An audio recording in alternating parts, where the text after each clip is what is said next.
Good evening, class. My name is Trakia Miller, and I will be discussing the importance of the diminishing marginal utility and why the Washington Monument is so misleading. Now, when it comes to the Washington Monument, it's more of a political tactic. It focuses on how decisions are made politically. Now, when it comes now in economics, we're more so focused on the diminishing marginal utility. Now, when it comes to that focuses on the satisfaction of the goods or service from when you initially receive it. For example,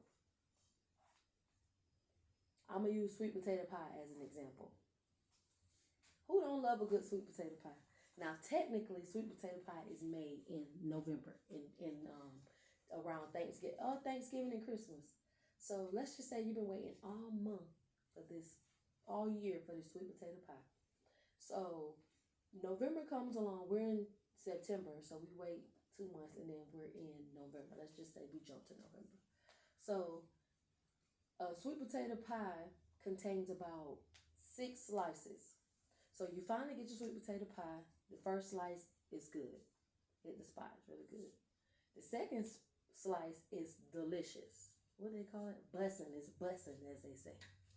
And the third slice, that's the slice. That slice is delicious. Now, by the time you get to the fourth or the fifth slice, the satisfaction of it, the value is not as high as when you first got that first slice. So that's how you could pretty much declare the diminishing marginal utility. Now, the Washington Monument is pretty much a political tactic used by the government to cut costs. For example, the economic approach is to pretty much reduce spending in areas that provide the lowest marginal utility. Basically, if it's least impactful, like a goods or service, they pretty much want to cut it. Now, when it comes to the Washington Monument strategy, that's pretty much the complete opposite. They choose not to cut the low value one, but instead they tend to threaten the high visible and the high utility ones, which is the Washington Monument. Now, that can be really, really confusing. So that's how it was very misleading, because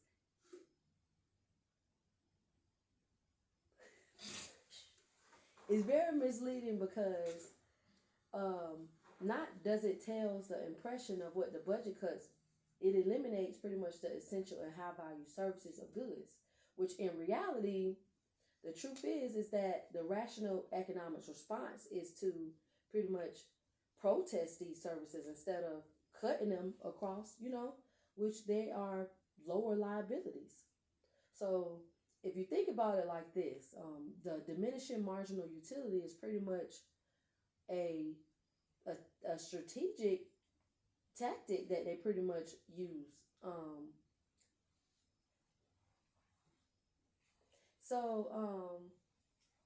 Here are some services of the recent and prior cost of high and low marginal utilities to the public.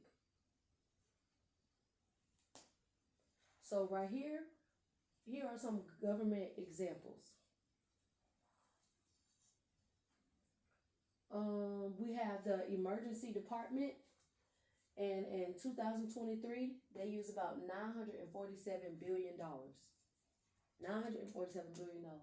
Emergency services consist of police, fire and safety, ambulance, health and service. In 2024, they use about $878 billion. That's pretty high. Now, as far as the wildfires, we don't have that many wildfires in the U.S. Now, we do have them in Los Angeles, but it's not all the time. It's like once in a blue moon. So in 2023, it was about $1.7 million. And in 2024, it was about $297 million.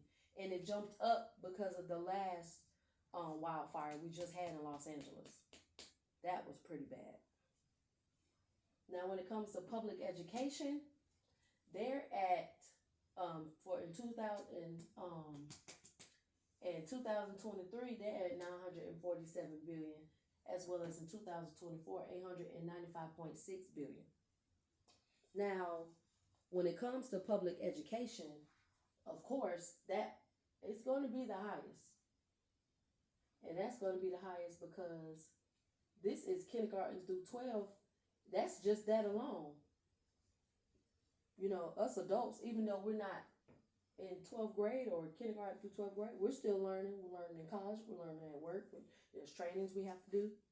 So that'll always be higher than everything else. Now, when it comes to the emergency department, that's going to be high as well. They're a very high marginal utility because they're responding to fires. They're saving lives. So, of course, they directly affect safety. So additional spending is always going to be done with the emergency department.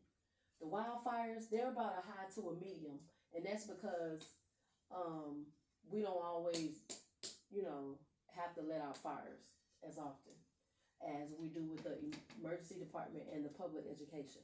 The public education, they have a high marginal utility, and that's because education produces a large public benefit.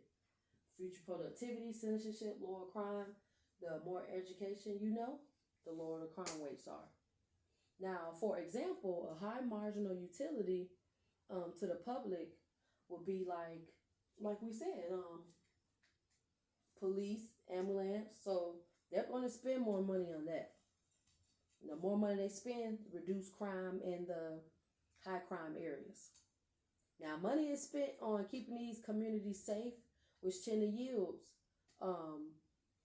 your high satisfaction and benefit to the community because it just shows that they're being protected. So the more money they spend, the less the crime rate are, the more protected they feel. Thank you all for watching my presentation. My name is Trakia Miller. Have a good night.